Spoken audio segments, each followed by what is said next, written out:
विकास में आज हम जीवन विस्तार का अध्ययन स्टडी ऑफ लाइफ स्पान के बारे में पढ़ेंगे, यानी जीवन विस्तार का अध्ययन जानेंगे। तो सबसे पहले हम गर्भकालीन अवस्था यानी प्रीनेटल पीरियड यानी जन्म होने से पहले की जो अवस्था है उसके बारे में हम जानेंगे।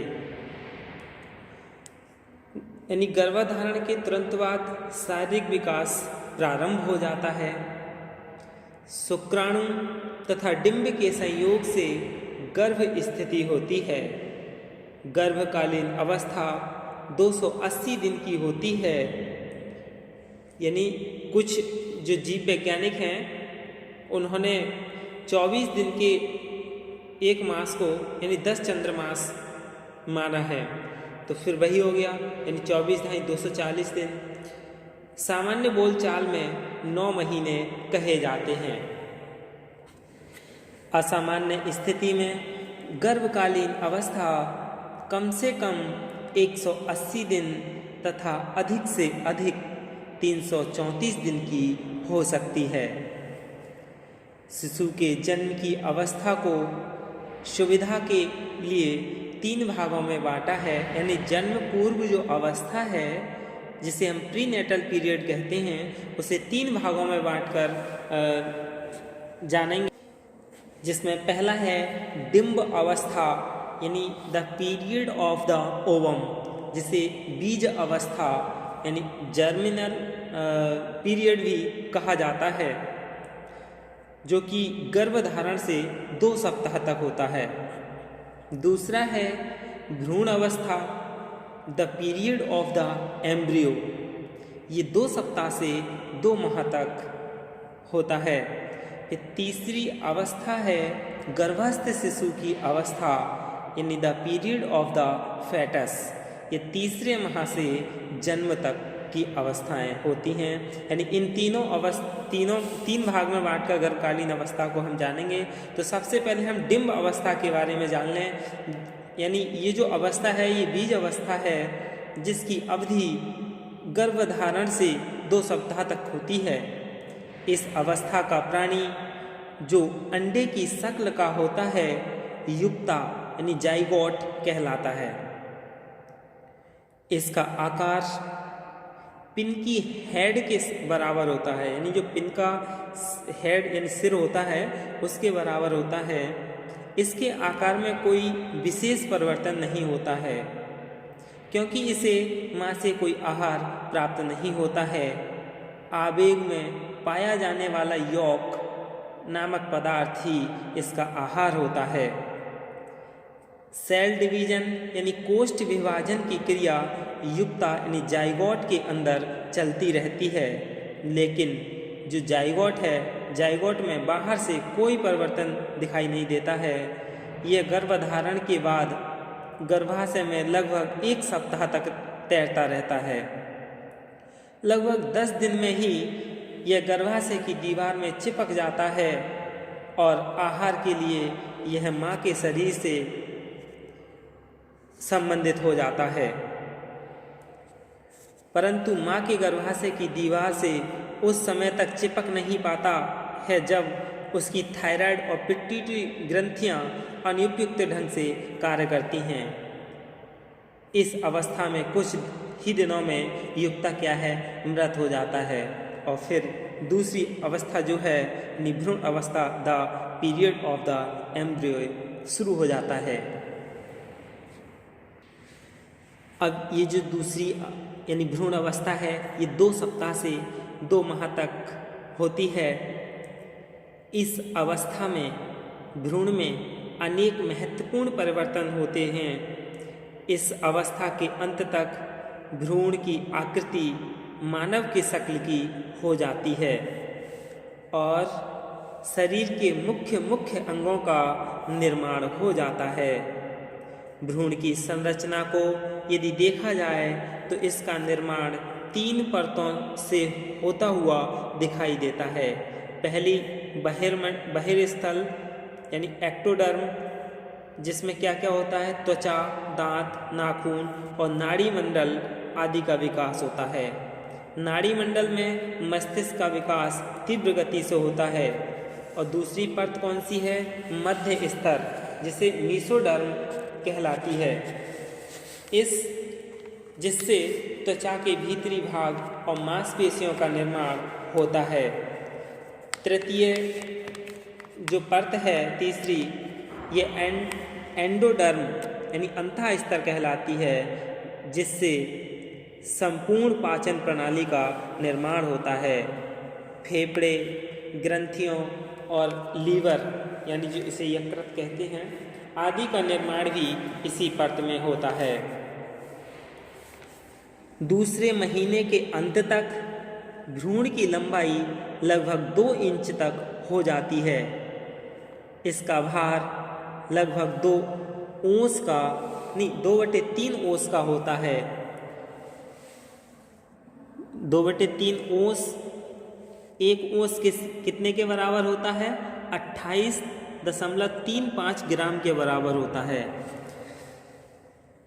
इस अवस्था के भ्रूण को सरलता से पहचाना जा सकता है। शरीर के अंग और भागों का विकास काफ़ी कुछ हो जाता है।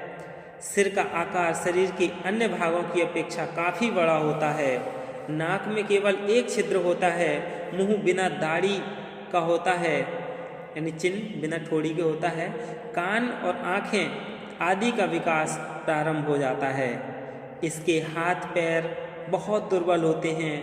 हृदय, लीवर और आंतों का विकास होने लगता है। इस अवस्था में गर्भ गिरने के कई कारण हो सकते हैं, जैसे संवेगात्मक आघात, यानी बहुत तेज गति से आवाज़ यदि कोई माँ सुन ले, या माँ का दुर्बल आहार, ग्रंथियाँ, असंतुलन, ये सभी क्या है गर्भ गिरने के कारण होते हैं। यदि स्वतः गर्भ गिर जाता है तो उसे स्वतः गर्भपात यानी स्पॉन्टेनियस एबॉर्शन कहते हैं। इस अवस्था में किसी भी प्रकार की बाधा उत्पन्न होने पर भ्रूण में विकासात्मक विकृतियाँ उत्पन्न हो जाती हैं। इन विकृतियों के उत्पन्न होने का एकमात्र कारण यही है कि इसी अवस्था में शरीर के विभिन्न अंगों का निर्माण प्रारंभ होता है।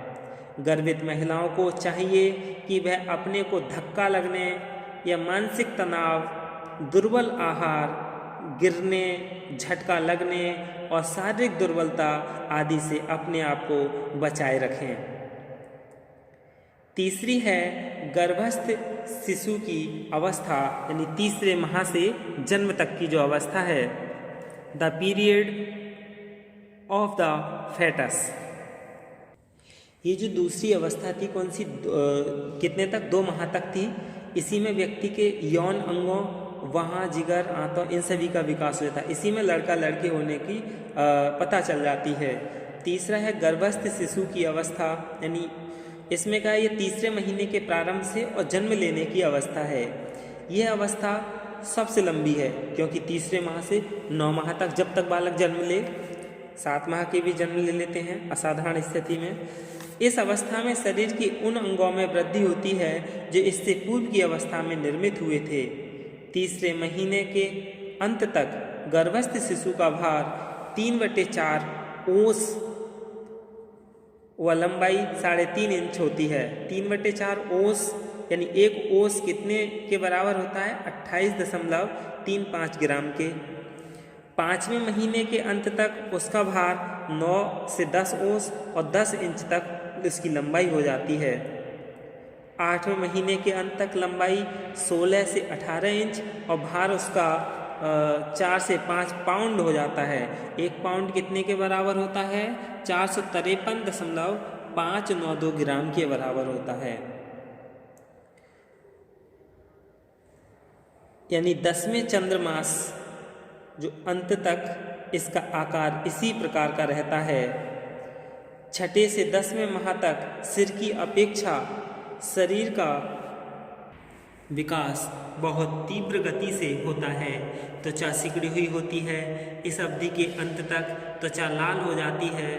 त्वचा पर बाल मुलायम होते हैं। 7वें से 9वें महीने के मध्य धड़ में बहुत परिवर्तन होते हैं। तीसरे महीने में पैरों की अपेक्षा हाथ अधिक लंबे होते हैं। चौथे महीने में अंगुलियों को जो पौरे यानी टॉयज होते हैं का निर्माण और विकास प्रारंभ हो जाता है। चौथे महीने के अंत तक हृदय की धड़कनें सुनी जा सकती हैं। 5वें महीने के अंत तक इस अवस्था में शिशु के आंतरिक अंग उसी प्रकार के कार्य करने लग जाते हैं जैसे वयस्क लोगों के। 5वें महीने के अंत तक थाइमस, थायराइड और एड्रिनल ग्रंथियों में महत्वपूर्ण परिवर्तन होते हैं। तीसरे महीने के अंत तक गुर्दे भी अपना कार्य प्रारंभ कर देते हैं और इस अवस्था में ज्ञानेंद्रियों के विकास के संबंध में सरलता से नहीं कहा जा सकता कि किस ज्ञानेंद्रियों का विकास किस सीमा तक हो चुका है। आँख का विकास गर्भधारण के दूसरे या तीसरे सप्ताह से शुरू हो जाता है। लगभग 8 महीने की अवस्था तक रेटिना का, जो आँख के ऊपर झिल्ली होती है रेटिना, उसका यानी विकास हो जाता है जैसे ही वयस्क व्यक्तियों का होता है। संपूर्ण गर्भकालीन अवस्था में शिशु आंशिक रूप से बहरा होता है यानी डीफ, क्योंकि उसके कान बंद होते हैं। जन्म के कुछ समय बाद तक भी बालक आंशिक रूप से बहरा होता है। जब उसके कान की यानी यूस्टेचियन ट्यूब खुल जाती हैं और मध्य कान में भरा द्रव्य बाहर निकल जाता है, तब उसे स्पष्ट सुनाई पड़ने लग जाता है।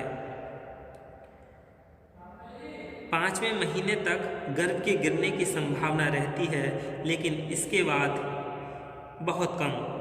7वें महीने के अंत तक गर्भस्थ शिशु का शारीरिक, मानसिक और आंतरिक अंगों का विकास इतना हो जाता है कि यदि इस अवस्था के शिशु का जन्म हो जाए तो वह जीवित रह सकता है। 8वें और 9वें महीने में यदि जन्म होता है तो गर्भस्थ शिशु के जीवित रहने के अवसर बढ़ जाते हैं और 10वें महीने में जन्म होने के अवसर सर्वाधिक होते हैं।